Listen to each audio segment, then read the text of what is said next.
Hello, today we will be going over group encounter events in NewOrg. From the main login screen, I have typed in my username and password and clicked Login to get onto the system.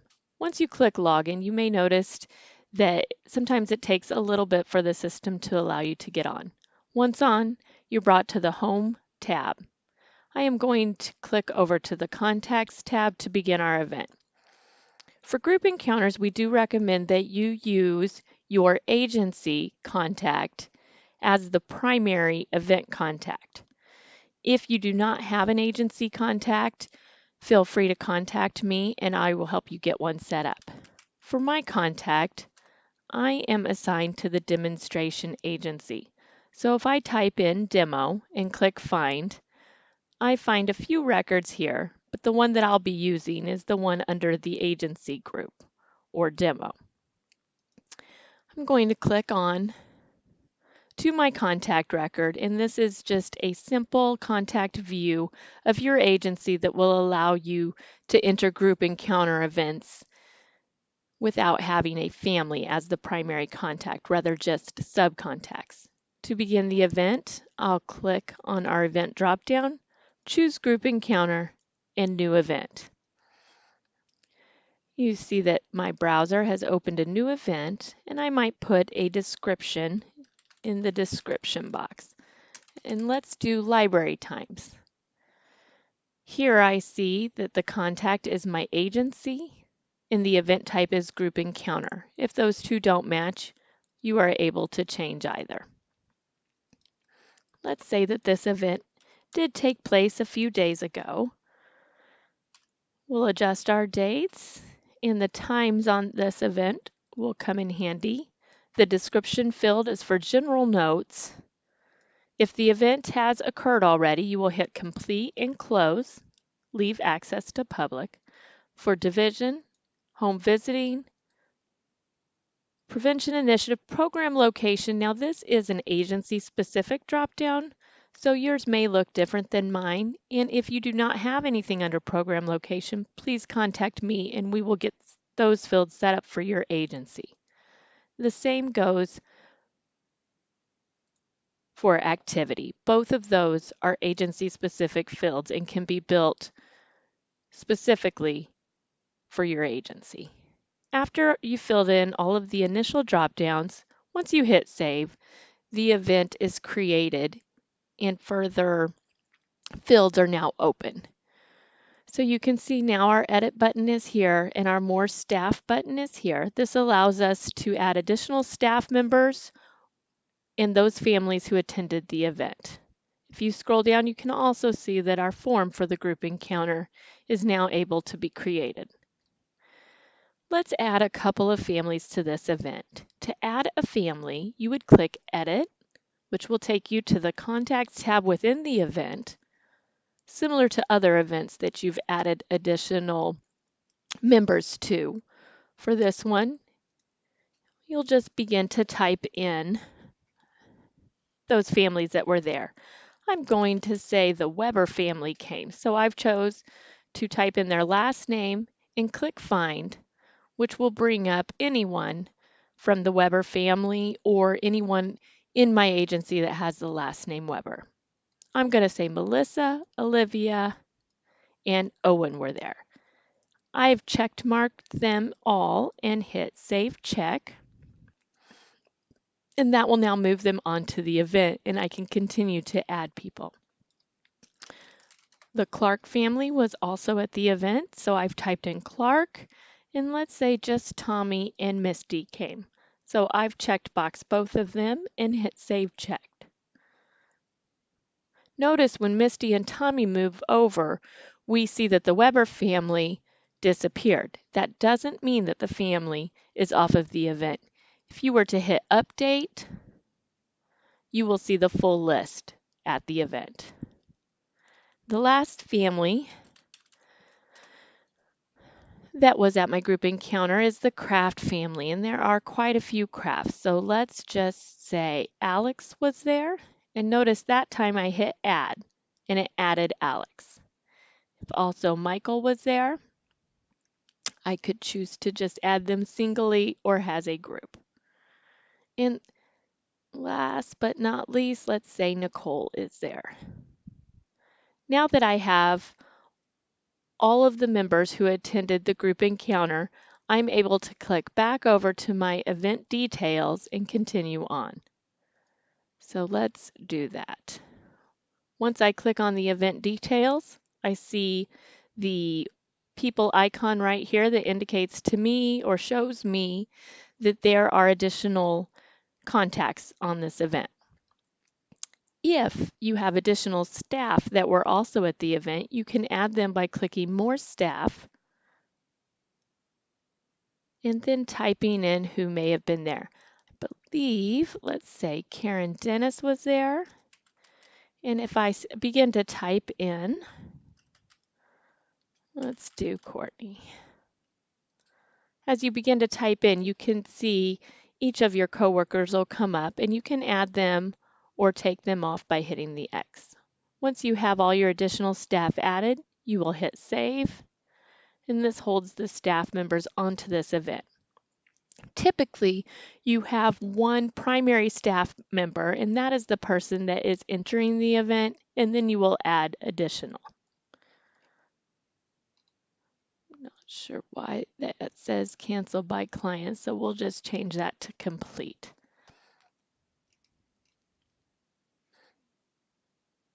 And now, the last thing that you can do on your group encounter is create your group encounter event. Similar to other forms, you'll open up the form, click autosave, and begin to fill in your group encounter. It is one group encounter form per event. Once you've filled in your form and click Save, you're able to close out of that browser, come back into your event, and see that your form has now been created.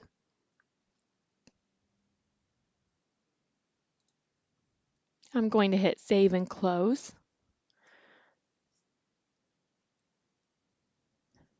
And show you from the Events tab in my agency contact how this event may look.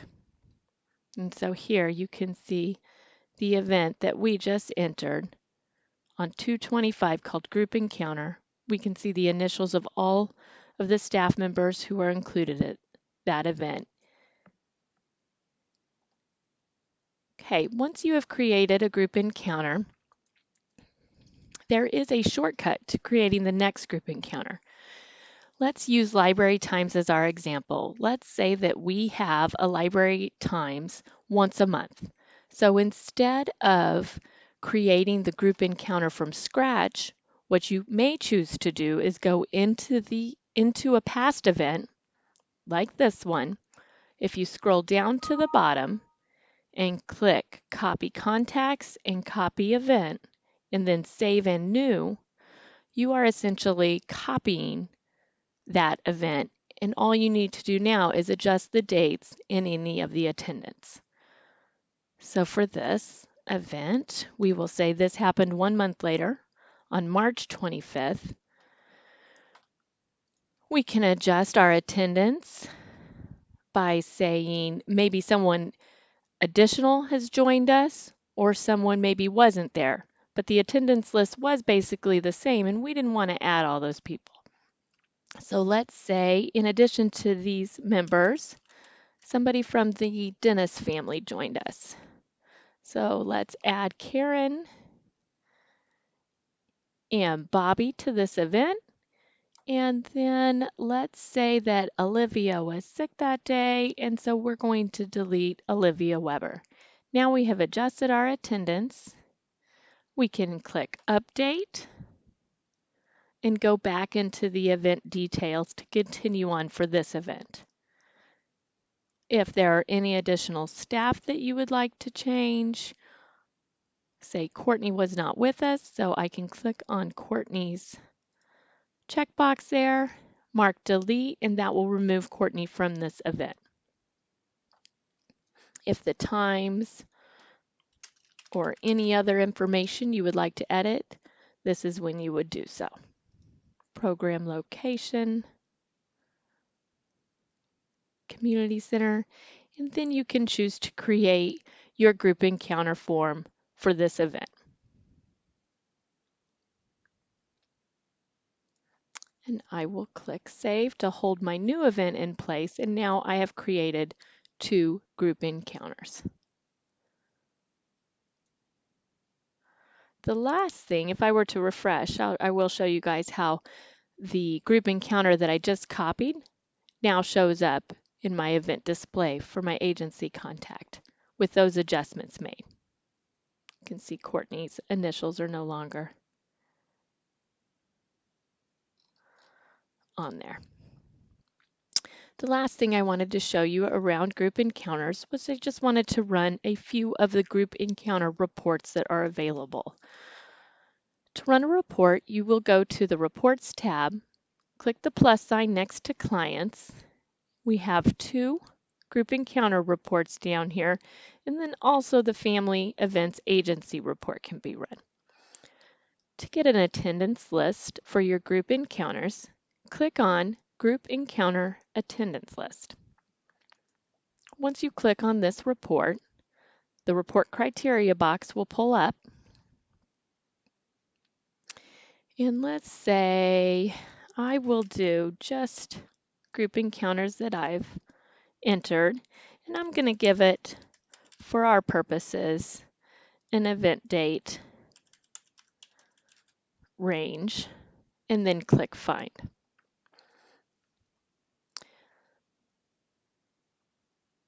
Once you run the report, or once the report is loaded, the report will run, and then usually you'll see a little flash when you're able to start viewing the report before the report is fully downloaded. Once your report is downloaded, you will see the list view of your report, and you can see here, this is the primary contact of the report and all of those members who attended. And you can scroll through that. Anytime you see the form, it is a hyperlink to the form associated with that report.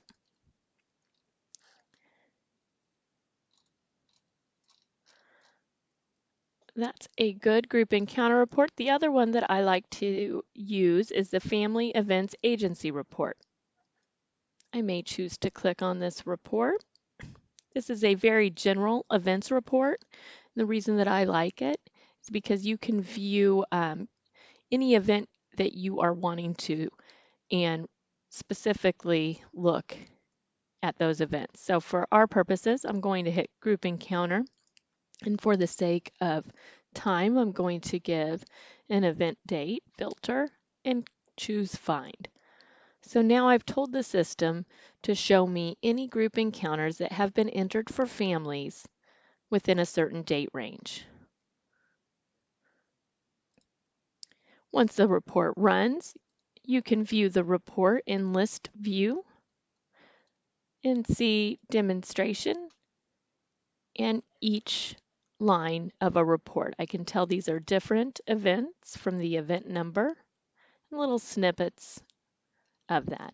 If up here, instead of demonstration, yours might only say a number, and that's simply because your agency contact might have your agency in the company field rather than the first name field. If you'd like to see your agency's name, you can put that name in both the company field and the first name field of the contact. And here you can scroll down and see all of your group encounters. If you wanted to go into a specific group encounter by clicking the magnifying glass next to that event line, a browser will open and you can go into that event.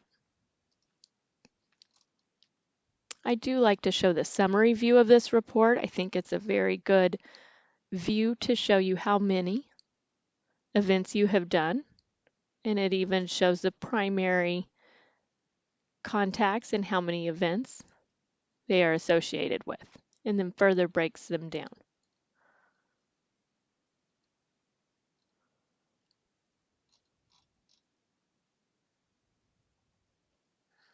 And that is it for group encounter events and the copy event shortcut. If you have any questions, feel free to reach out, Nicole at babytalk.org. Thank you.